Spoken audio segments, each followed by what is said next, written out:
How you going, guys? In this video, let's talk about non-duality. And I'm hoping not to make this into a word salad. One of the criticisms against non-duality is it sounds so confusing. It sounds like a word salad. All these mystical, mysterious words sound cool and all. But now what do? I like hearing it, but what am I meant to feel? What am I meant to do? If you're a beginner, what I'm going to say may sound like a word salad, but if you're in the middle, where you understand the concepts, but you still feel like, yeah, I get it, but now what? What's all this leading to? What's the point of all this? Hopefully this clears it up. And there's a saying in Hinduism and in Taoism, I'm going to use the Hindu version, because it's exactly the same as Taoism, which is, to speak of Brahman is to not know Brahman. To not speak of Brahman is to know Brahman. Now, Brahman, if you don't know, is the word for the ultimate source of reality. The ultimate source of reality is one without a second. And see the problem there. To say the word source means it has objective qualities. There's a source that everything comes out of. But we have to use language. Reality is one and undivided. Beyond language, yet the fabric all language is made from. So when I say source, this reality is coming out of Brahman, but it's made from Brahman. The best way to look at this is the ocean is the source of all whirlpools or all waves. There's a still ocean, a whirlpool forms, it's the source of the whirlpool, but then it vanishes back into the ocean or the wave. See how it's the source, but at the same time, from the point of view of water, what source? It's only ever been water, is being water, will ever be water. So Brahman is like that. It is the source of all this, yet the fabric it's made from. But here's the problem with that statement. And a lot of people get caught up in this, I've noticed, in the comment section occasionally. They say, to speak of this means you don't know it, and to know it means not to speak of it. And that's my reply again, what I just mentioned. The nature of reality is prior to language, you're right. But the nature of all words is made from that reality. And again, taking it back to the water example, when people say the nature of reality cannot be spoken about, that's like water that's very still. When we start speaking, it's like ripples appearing in the water. All these words are like ripples in that water. And what are these ripples saying? The nature of reality is water. The nature of reality cannot be spoken about. All these concepts and words are ripples in the water made from the very fabric you're trying to express. That's the best way I can describe this. If that clicks for you, I'm so happy. If it doesn't, you need to spend more time on this. In other words, another way to say it is, if the fabric of reality is truth, whether you sit in silence, that's truth. Whether you speak about it, it's truth. It's truth through and through. It's made of truth. So when people say you cannot speak about this, that's a concept. You're limiting reality to silence. You're putting a limitation on reality. Reality cannot be spoken about. Limitation. Reality can be spoken about. Limitation. These are limitations. It can't be spoken about and it can. And if this is starting to sound like a word salad, if it's starting to sound confusing and paradoxical, because our mind is dualistic. If the nature of reality is non-dual, two things have to be correct at the same time. Simultaneously, two things have to be incorrect. Because our mind wants to know, is it this or that? It's both. And another problem with this statement about those that speak about it don't know it, and those that don't speak about it do know it, where does that leave all these enlightened teachers? The enlightened teachers that have spoken about this. That means that they're not enlightened. All the people that wrote these ancient texts, the Bhagavad Gita, for instance, that means they're not enlightened because they're writing about it, they're speaking about it. And if you go up to just the average person that's not into spirituality and say, hi guys, can I just interrupt your conversation? Do you guys know Brahman? And they're like, Brahman? No. And then you go down on your knee and go, oh my gosh, you're enlightened, please teach me. You do not know Brahman, which means you do know Brahman. And they're like, dude, can you just get out of here? I don't know Brahman, I don't know what you're talking about. I'm being a bit silly, but you see what I'm saying? They don't know Brahman, but they're not enlightened. The enlightened that speak about Brahman, they're enlightened. But here's the thing.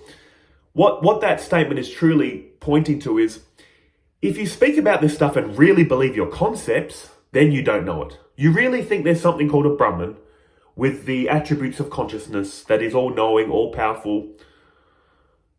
If you believe your concepts, you don't know it. But these concepts are just pointing to something prior to concepts, yet paradoxically, all concepts are made from.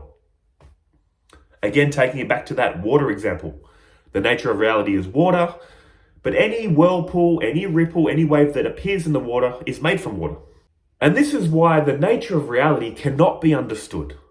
The nature of reality is consciousness. The nature of consciousness is to experience. You can only experience reality. You cannot understand it. All knowledge that you think you know is an experience. I experience not knowing non-dual knowledge. Now I'm currently having the experience of knowing non-dual knowledge. At a certain point, I may forget it in my old age. Not knowing is an experience. Knowing is an experience. Forgetting is an experience. That's what non-duality is pointing at. You can't know this reality. You can only experience it. And all your beliefs and concepts are an experience in it. So Mark Twain summed this up beautifully with this saying, "It ain't what you don't know that gets you into trouble. It's what you know for sure that just ain't so." And that sums up how we're all living. Everything we think we know and truly believe is really real, that's what's getting us into trouble. When we really believe our concepts, that they're really real and concrete, we start thinking, we know what life is about, our concepts are real, their concepts are wrong, I'm right, they're wrong, let's fight. Let's battle. You think you know something that was taught to you. Everything was taught. You were taught your language. You were taught your thoughts and ideas. You didn't invent the language you're thinking and speaking in. You didn't invent these models of reality you're seeing through. Whether it's religious, spiritual, non-dual. And that's the key thing with non-duality. Non-duality will dismiss their own teaching. The whole point of non-duality is to show you everything you know was learned. Reality, the nature of reality is experience. All knowledge is just an experience, even non-dual knowledge. Do not hold on to any concept or belief as really, really real. And that's the practical thing about non-duality. It's showing you that all beliefs, all concepts are made up, even non-dual concepts. It is the concept trying to show you that everything is a concept. And what will that do to you once it clicks in? What's the practical implications? How do you know if you're there yet? If you think and feel, I know non-duality, it's the one without a second, it is the one appearing separate, whatever, and you feel like, yeah, so what? If you have that feeling of so what that means is it hasn't sunk in yet. You've just turned it into a belief. How you know it's truly sunk in is when it puts you in a state of wonder. Like, if you truly understand what this is pointing to, you're like, my source is unknowable. In fact, I don't have a source, I am the source. And all these belief systems, all this talking, I'm right, you're wrong, no one's right, and no one's wrong. It's going to put you in the state of a child. I mean, look into a child's eyes. Their eyes are open full of wonder because they don't know anything. They're just receiving this reality. They're in a state of wonder and excitement because they know that they don't know anything. And even when they know a little bit, they know there's so much I don't know. But why do their eyes go from big, open, accepting of this life to start frowning, looking around, having looks of judgment and anger? Because when we get older, we think all these concepts we were taught, they're real. And we're just seeing reality through these concepts. So all I'm trying to say, guys, is if you're thinking, what's all the point of non-duality? All it's trying to do is make you realize you cannot know anything. The nature of reality is to experience, not to understand. Nothing else in reality is trying to know anything. Animals are in a state of pure experience. The plants are in a state of pure experience. Nothing else in this reality is trying to know. It's just in the flow. It's just an experience.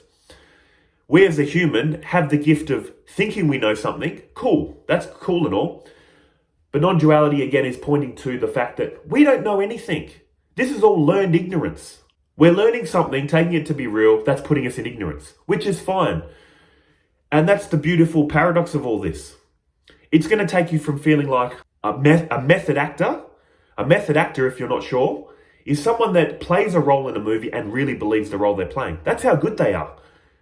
They absorb this role, they embody it, and they act like they are that character. That's why they're so convincing. It's going to lift that illusion of you're really this character in this movie, from a method actor to a B-grade actor. A B-grade actor, if you're unsure, is someone that's trying to act, but they're not very convincing. You know, there's a lot of laughter, forgetting the lines, acting silly because they're trying to act, but they're not very good. They know that they're not the person they're playing. In Taoism, they call this a genuine pretender. That's what this knowledge is going to do to you.